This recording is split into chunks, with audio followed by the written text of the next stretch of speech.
Depuis le début de l'été, nous partons à la découverte d'un territoire de la Normandie, suite de la balade aujourd'hui dans le Pays de Caux. Et la vedette ce soir, c'est le Neufchâtel, il faut prononcer comme ça, le plus ancien fromage normand né au Moyen-Âge. Et oui, une histoire suivie à la trace et à l'odeur par Virginie Ducroquet, Stéphane Lotte et Olivier Vincent.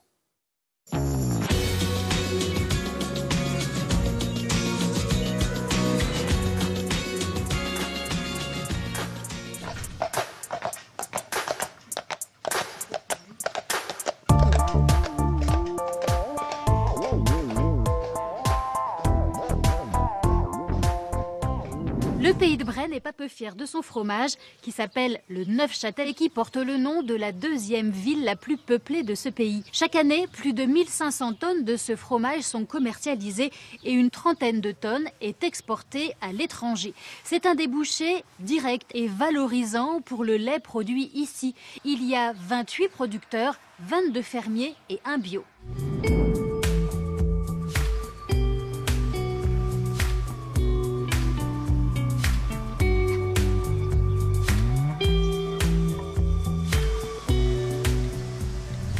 Laurent Moinet, vous êtes le producteur de Neufchâtel bio dans le Pays de Bray. Pourquoi vous avez fait ce choix? J'ai fait ce choix il y a un peu plus de 10 ans pour aller donner de la valeur ajoutée à mes produits, à mon lait, et pour donner de l'avenir à la ferme. Et ça s'inscrit dans une démarche de retour sur le terroir, de lien avec le terroir.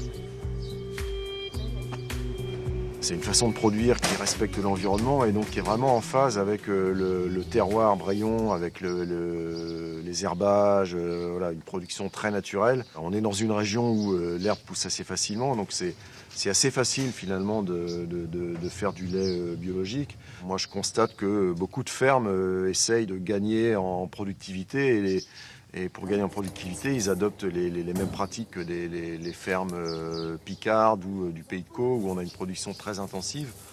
Alors que le Pays de Bray devrait au contraire se tourner vers son terroir, vers la qualité, vers le produit de qualité. Le fromage justement qui est emblématique de cette région, c'est vraiment l'expression du lien entre la région, son terroir et ses producteurs. Ils sont très affinés, voilà. Il y a des amateurs? Oui. C'est très vendu et puis ils déjeunent avec. Est-ce que vous pensez que le Neufchâtel aurait pu être produit ailleurs? Non, parce qu'ailleurs on aurait fait un autre fromage. Chaque terroir a son vin et quand on goûte un vin, on doit retrouver la richesse et la vérité du terroir. Voilà. Et pour le Neufchâtel, c'est la même chose. Le Neufchâtel est le plus ancien des fromages de Normandie. Il apparaît en 1050 au Moyen-Âge.